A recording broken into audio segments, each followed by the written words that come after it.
Hey guys, Andy here, and today I've got the Everest Max keyboard from Mountain in my hands. It's aimed at being the most versatile, feature-packed keyboard that's ever existed. And while they are some bold claims, this may tick all the right boxes and be my new favourite keyboard. Let's do this.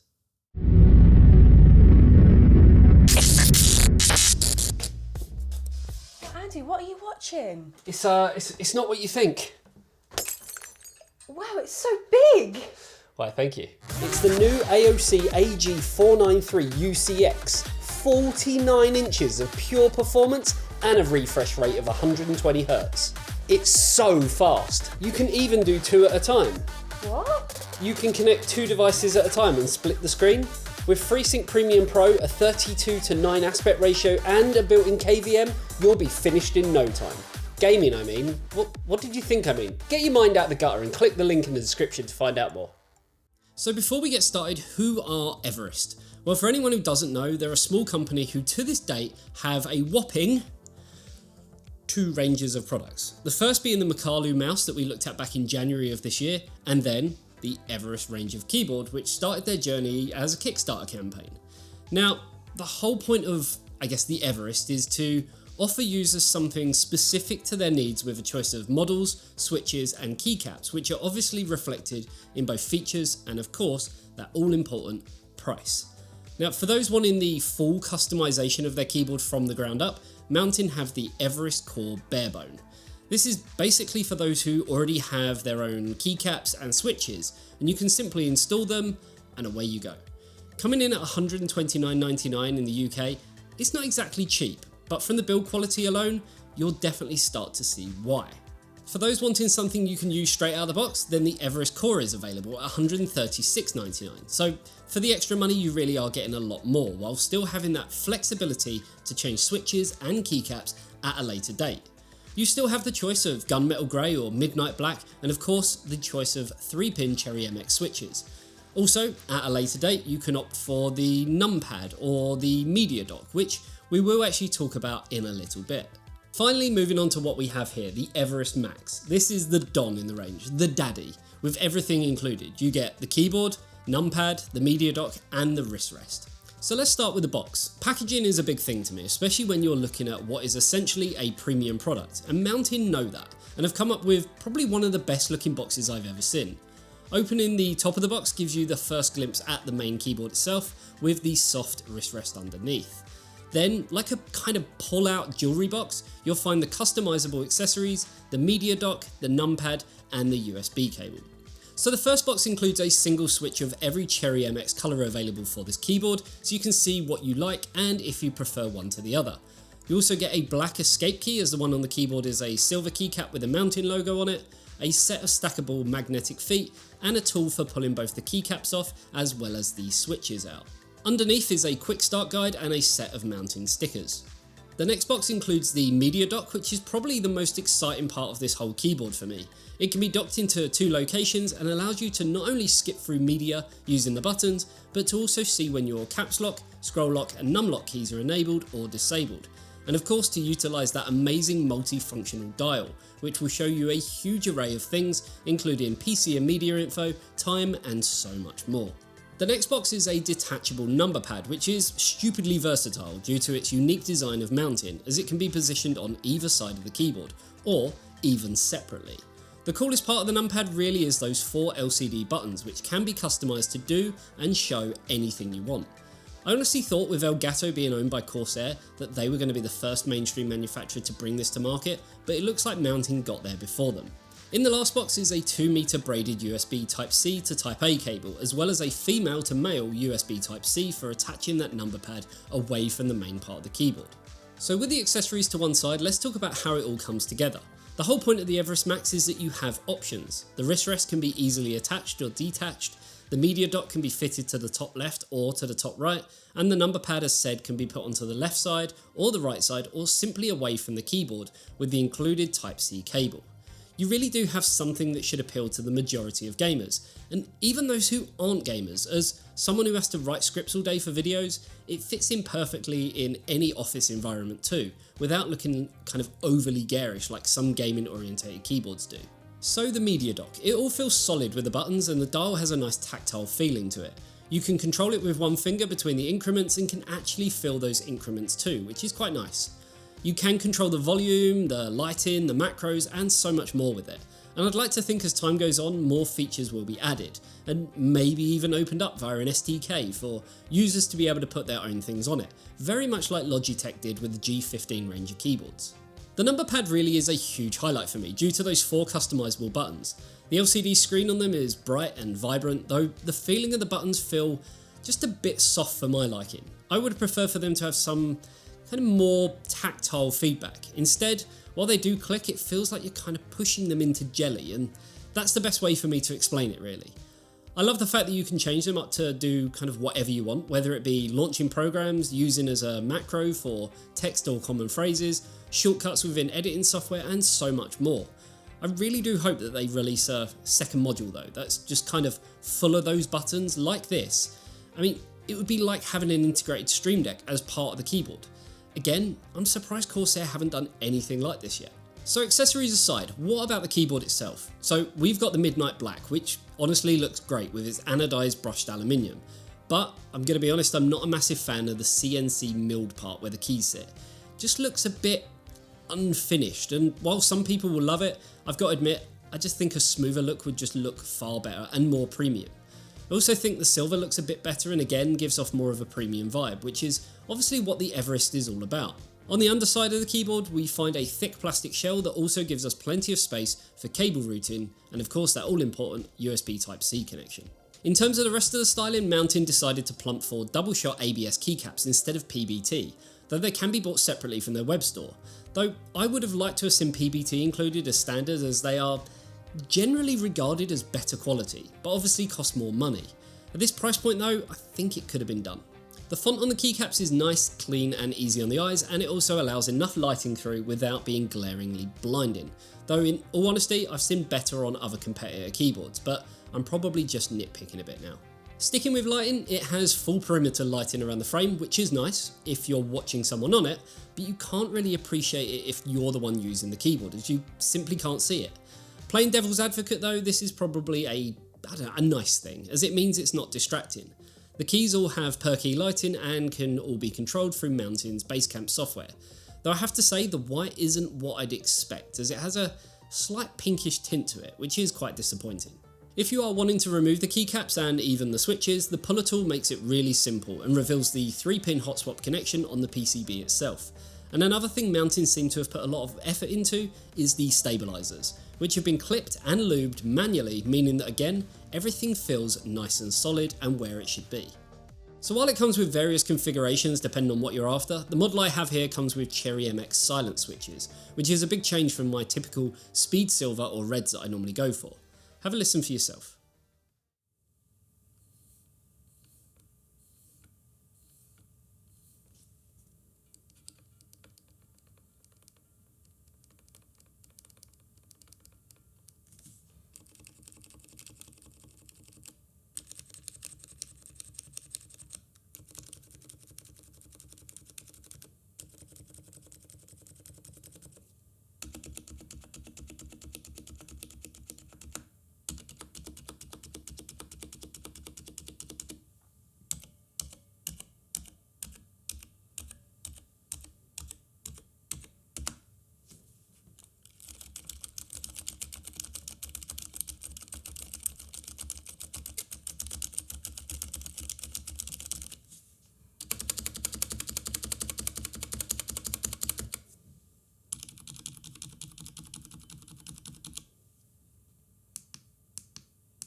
Now I'm a simple guy, anything that can make my life easier is a win for me, and the Mountain Everest has one feature that is so simple, so basic, but so powerful, and that is a USB 3.2 Gen 1 port that can actually be used to put things into.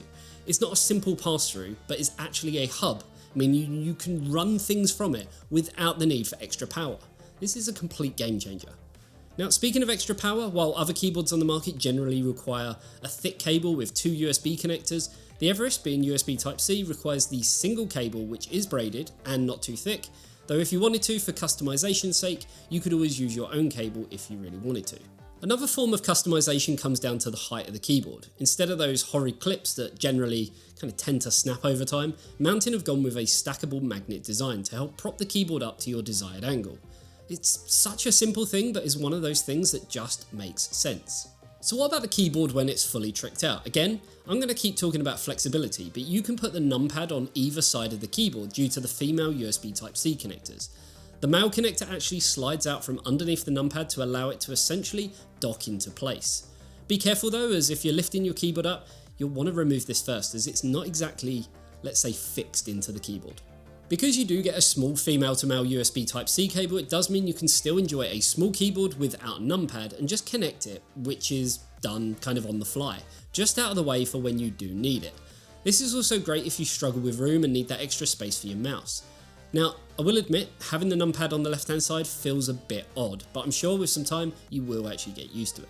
Now with the dock, after using it for some time, you'll find that you probably stick to the same kind of functions. For me, it's being able to adjust the volume easily, as well as view what's going on inside my PC without the need for extra software on, say, another screen, or having to alt-tab out of my game. There are a few things I'd like to see though. Like I mentioned, the SDK opened up, so people can create their own features for it, and having notifications for emails, Skype, Discord or similar. But again, I can't see why this can't be added at a later date. I mean, essentially, it's all just software. So talking of software, obviously the keyboard does have its own called Basecamp. We spoke about this before when we looked at the Makalu mouse and find it to be kind of pretty responsive and feature rich, and that's still the case when looking at kind of what can be done with the Everest from within the software. You can do quite a lot of things. You can actually set profiles as well as export them and launch different profiles when running certain applications. I mean, this is fantastic if you're a die-hard Photoshop wizard or have a ton of macros set up for editing video, or, of course, even gaming. For that final level of customization, you do have the lighting tab, which gives you a predefined set of lighting effects, but also allows you to set your own custom lighting or to turn it off completely. You get quite a lot of freedom in here, including speed, brightness, and even direction of the lighting, which is quite impressive to see. Under key bindings, you can basically change any key to do whatever you want. You can also change those all-important 4 LCD keys on the number pad, including the image that's actually displayed. It's really simple to do and allows you to choose shortcuts, macros, and so much more on any button or key on the whole keyboard. There's also a dedicated tab for macros, which is where you can create and record your macros to allow, again, any button to do a predefined function that you set for it. The display dial tab is pretty cool, as you can enable and disable functions that you might not care about, like the actions per minute counter. I can see why some people would want it, but it just has no use for me, so why would I want it in my menu? You can also change the clock type, adjust the screensaver to whatever you want, though I highly recommend an eTeknix logo, and you can change the colour of the menu to whatever you want as well.